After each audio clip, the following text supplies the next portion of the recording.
Welcome back. Mrs. Saunders here. We are continuing our adventure today with function makeovers, turning scary functions into friendly polynomials. And we're just going to dive right in. In the last lesson, I introduced you to the big four. We worked through the Taylor polynomials for e to the x, sine of x, and cosine of x. Today, we're going to round out our table and we'll find the Taylor polynomial for the last one, 1 over 1 minus x.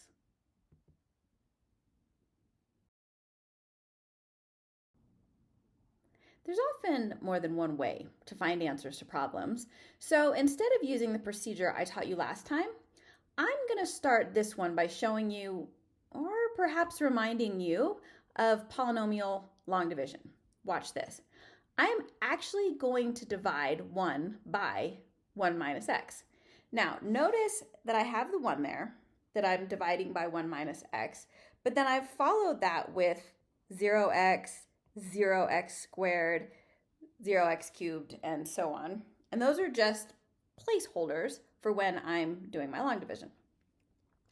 Now, looking at the leading terms, so I've got a 1 here and a 1 here. What do I have to multiply 1 by to get 1? Okay, well, 1. Okay, so I write that at the top there, and then I multiply that through the divisor, like that, and then I subtract, and I just get x. And I think let's clean this up a little bit, okay? Then I'm going to drop the next term in the polynomial and repeat that process. What do I have to multiply 1 by to get x?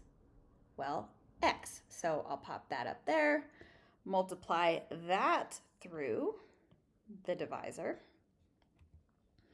x minus x squared, and subtract, drop the next term, and I'm just going to keep going here. Do you see a pattern developing?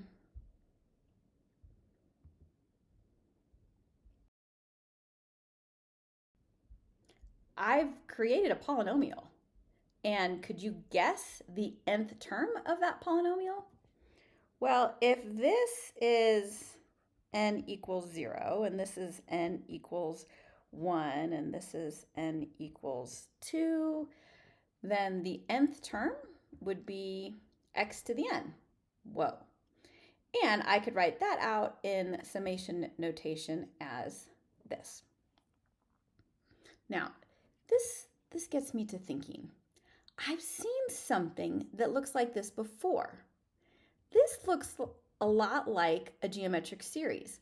Some constant raised to a changing power.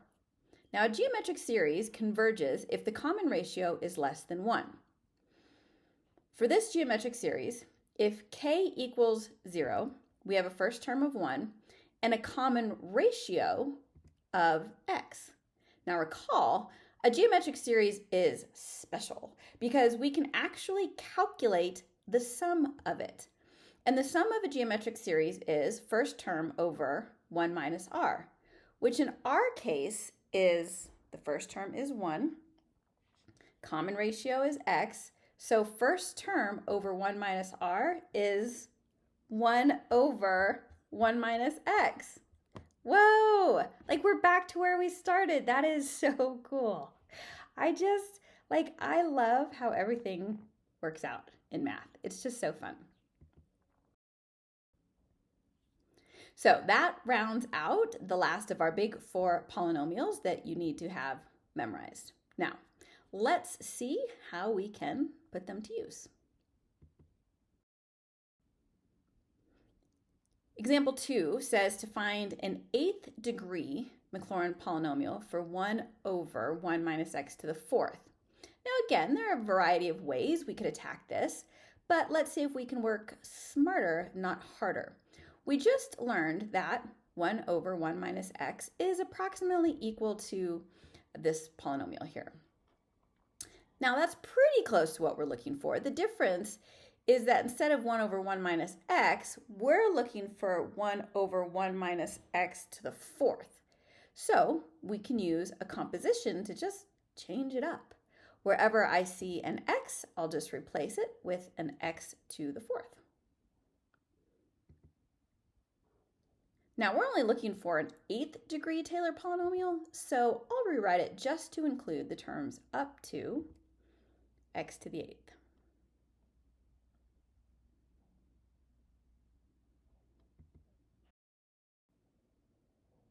Example 3, find a 10th degree Maclaurin polynomial for sine of x squared.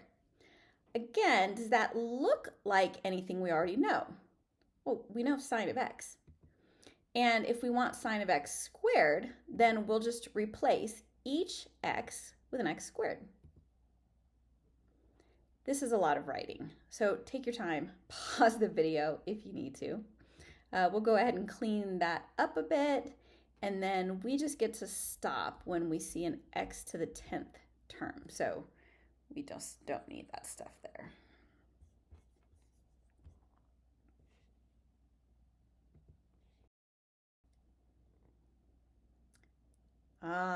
The limit as x approaches 0 of sine x over x. Now, we've seen this before. It's one of the special limits we learned back in Unit 1. Now, again, there are different ways to solve this problem. Of course, if you don't have the answer memorized. First, we could just try solving the limit problem. If you plug in 0, you get an indeterminate form of 0 over 0. Aha, we can use L'Hopital's rule, take the derivative of the top and the bottom, and try the limit again. That works, we get 1. But let's try it using a Taylor polynomial. We know that sine of x is approximately equal to x minus x cubed over 6 plus x to the 5th over 120. But we're looking for sine of x over x. So we'll just divide everything by x, clean that up, and then we can reevaluate the limit by plugging in 0. All those x's become zeros, and look what we get. The same answer, just 1. I love seeing all this come together. It's so cool.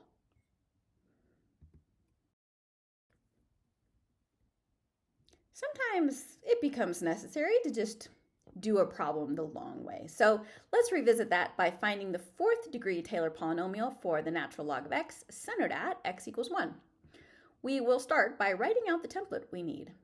So we need the first point to be the same at 1. We need the first derivative to be the same at 1 for the x term. And then this x minus 1, because we're centered at 1, we have to account for that. We need the second derivative at 1 to be the same for the x squared term. Put that over 2 factorial. The third derivative to be the same for the x cubed term over 3 factorial. And the same for the fourth derivative. Now let's go ahead and find the first 4 derivatives of the natural log of x. And we'll evaluate each of those at 1. So f of 1 equals 0. F prime of 1 equals 1, F double prime of 1 equals negative 1. You've got it. Then each of these here, we just plug in to our template. Okay, so we're done. Now, again, I went through that fast, so pause the video if you need to. Okay, well, we can be done there, or we can clean that up a bit and write it like this. And this brings up a new general form of this Taylor polynomial that looks like this. Both forms are correct, and you need to be able to use and recognize both.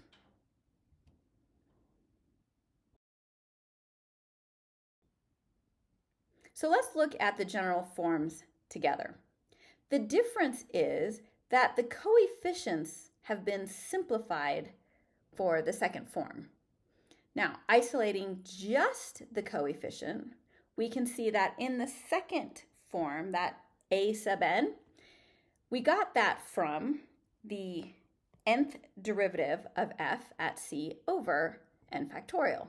And that's really the key to going back and forth between the different Taylor polynomial forms.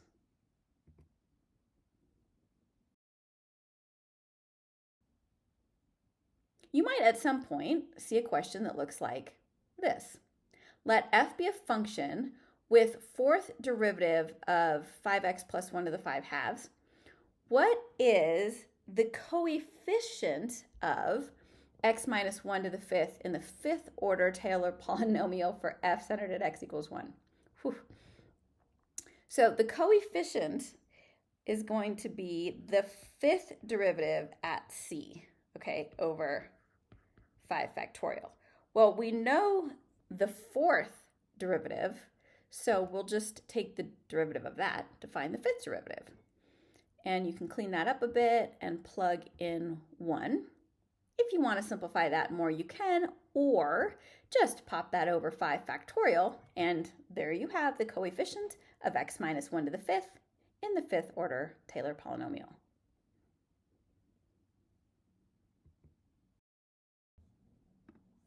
Right, now let's see if we can pull all this together with a graph.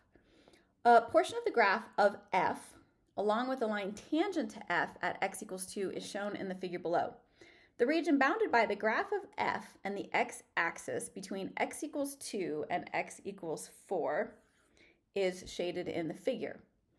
Let h of t equal the area under the curve of f from 4 to some value. Find the second degree Taylor polynomial for h of t centered at x equals 2. Whew, that's a lot. Well, as always, let's just begin with our template, and then we can just fill it in as we find the information. First thing we need to find is h of 2. So to find h of 2, we'll plug into h of t. So we've got the area under the curve from 4 to 2, but that's upside down, so we'll flip it and make it negative, and then check out the graph. It's showing that the area under the curve from 2 to 4 is 10/3, so h of 2 is negative 10/3. Okay, now h prime of 2 equals f of 2. And that's right here. That just equals 2. H double prime of 2 is the same as f prime of 2, which is the slope of f at 2. So the slope of this line right here, which is 1. And now we have all the necessary information to fill in our template, and we're done. So there's wrapping up of some Taylor polynomials that we'll be using a lot in the upcoming lessons. Thanks for being here.